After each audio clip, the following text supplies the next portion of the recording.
আসসালামু আলাইকুম এভরিওয়ান। আজকে আমার বাসায় একটা ছোটোখাটো পার্টি ছিল, তাও বিনা কারণে হুটহাট প্ল্যান করা। বিনা কারণে বলার কারণ হচ্ছে আজকে আমার খেতে মন চাচ্ছিল, তাই আমি প্রথমবারের মতো পোলাও রোস্ট ডিম ট্রাই করি। তারপর সারাদিন আরও অনেক কিছু ঘটে। তো প্রথমে দুপুর দিকে আমি এখানে রোস্ট, তারপরে পোলাও, ডিম এগুলো রান্না করে নিজের প্লেটটা সাজিয়ে বসে পড়ি খেতে। যেহেতু প্রথমবার, তাও রান্না ভালো হয়েছে। তো যখন খাওয়া দাওয়া করতেছি তখন আমার ছোট ভাই আদি আসে। তারপর বলে আজকে নাকি বন্ধুদের সাথে মুরগি পুড়বে। এইটা শুনে তো আমি অনেক খুশি হয়ে যাই, কারণ ফ্রি ফ্রি খেতে পারবো।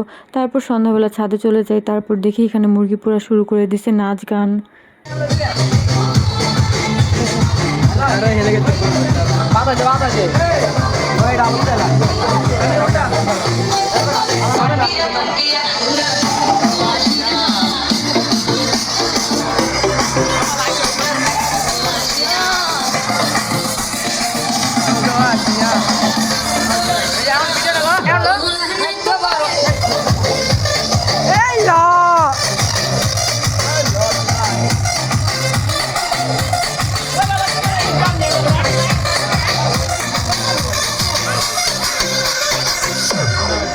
কিন্তু স্টুডেন্ট সুখে থাকতে দিল না, এসে পড়তে পড়তে।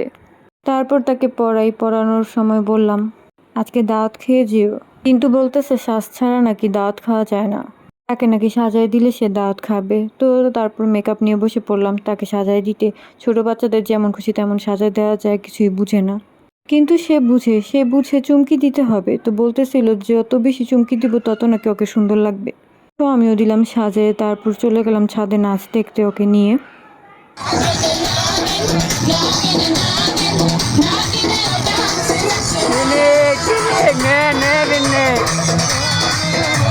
তারপর আমি আর আমার স্টুডেন্ট খাবার নিয়ে ঘরে চলে আসি। সবার আগে আমাদেরটা আমরা খেয়ে ফেলি। সো ভিডিওটা এই পর্যন্তই। ভালো লাগলে সবাই লাইক, কমেন্ট অ্যান্ড শেয়ার করে দিবেন। আল্লাহ হাফেজ সবাইকে।